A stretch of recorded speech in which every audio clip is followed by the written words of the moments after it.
Welcome everyone to another episode of the First Tuah, the podcast where we break down the big moments in history and explore them from all angles. I'm Braden, and I'm here with my co-host Cohen. How's it going, Cohen? Hey Braden, I'm doing great. I'm excited for today's topic. We're diving into something pretty cool. Leadership during the American Revolutionary War. A lot of people know about George Washington, but today we're going to take a broader look at people behind the revolution and what made them stand out. That's right, and we've got some very special guest appearances lined up. But before we get into all that, let's talk about leadership, what leadership meant during that turbulent time. The American Revolution was essentially a war for survival, a fight for independence against the British Empire. Leaders back then didn't just need to inspire, they had to innovate, strategize, and make tough decisions in an incredibly hostile environment. Exactly. It wasn't just about military tactics. It was about creating unity among a fractured country, gaining the trust of ragtag militaries, and holding together a vision for what America could be. Leadership during the Revolutionary War wasn't just on the battlefield. It was in the hearts and minds of every person who had to be convinced to fight for something bigger than themselves. And the stakes were massive. If the revolution failed, the consequences would have been severe: execution for treason, recolonization by Britain, and the possible suppression of revolutionary ideas for generations. So how did leaders like George Washington rise to the occasion? What made them so effective at galvanizing their forces, keeping their armies together, and navigating such uncertain terrain? Well, that's what we're going to explore today. We'll look at the role of leadership at different levels in the military and Continental Congress, and even hear from historical figures who lived it themselves. So let's start by discussing the two key qualities we see in great leaders from the Revolutionary War: resilience and vision. Those qualities were essential for George Washington, but they were also shared by others in key positions. Absolutely, Cohen. But before we dive into the analysis, we've got some special guests today. First, none other than George Washington himself. We're going to have a chat with him about his leadership style and how he'd keep his troops motivated. And later we'll be joined by William Howe, the British general, to get a different perspective on leadership during the war. And now let's turn it to George Washington.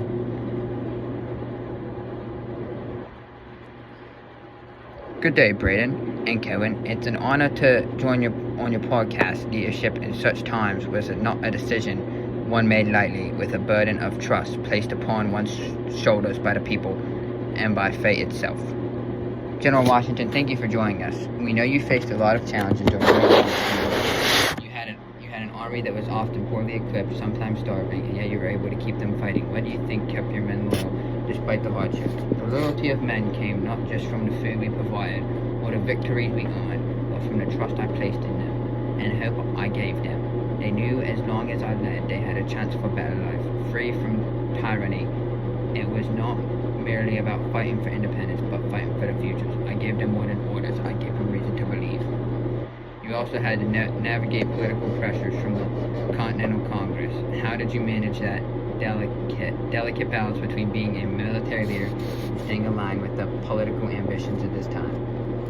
It was a fine line, Cohen. Politics and war often do not mix well, and I found myself walking that line every day. The Congress had its own interests and desires, but I was always clear about my goal to secure independence for all, not just for few. Sometimes that means making compromises, other times standing on my firm decisions. But leadership is about vision and understanding where you're going, and not when others doubt it. I think that vision really sets you apart. But let's talk about the troops for a moment.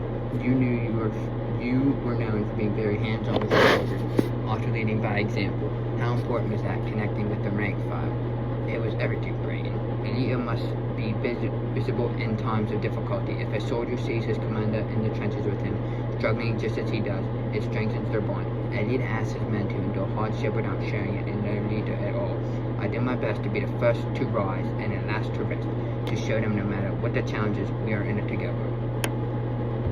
Incredible, General Washington. Thank you for your insight and your leadership during one of the most challenging periods in American history. Your words are a reminder of the human side of command, the sense of shared purpose that can hold people together against seemingly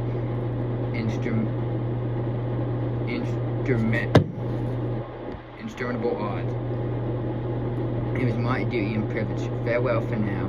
May your listeners remember that the cause of freedom requires more than just soldiers. It requires the spirits of every citizen. Good day. Wow, that was powerful. It's amazing to hear from Washington himself. His focus on shared sacrifice and vision really shines through, don't you think, Braden? Absolutely, and it's clear how important civilian was in the course of the revolution. But let's not forget the other side of the conflict. We have the opportunity now to speak to General William Howe, the British commander who led British forces during some of the worst he had. What's his perspective on leadership? How did he approach managing his troops and strategy? Hello, Governor. It's a pleasure to provide my perspective. Thank you, General Howe, for joining us. You faced a very different challenge than Washington with a much longer, more experienced army. Your leadership was put to the test in terms of strategy, particular battles like Bunker Hill and Long Island. What were some of the biggest leadership challenges you faced in the field? The primary challenge was not understanding the resolve continental forces. My forces had the advantage of training, resources, and numbers, but Washington provided that smaller, more determined armies could have hold its ground and even win a war of attrition.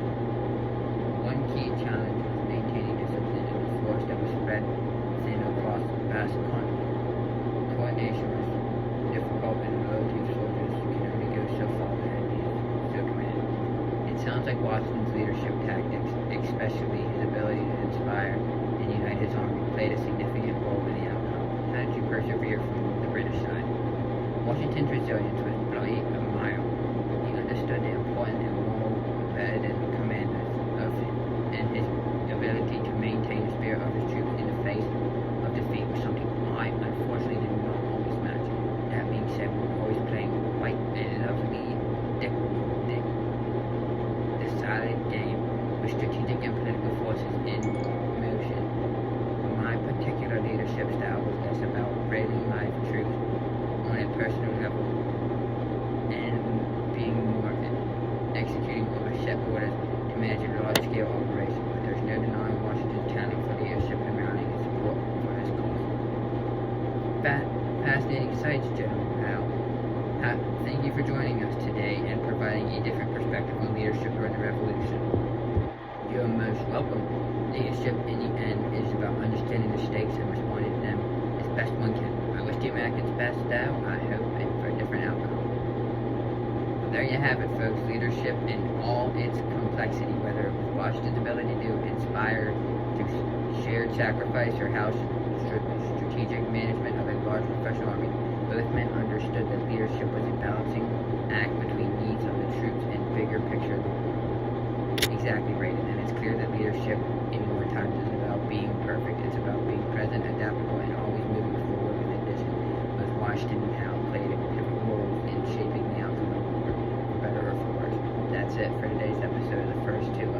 We hope you enjoyed our discussion on leadership during the Revolutionary War. If you like this episode, don't forget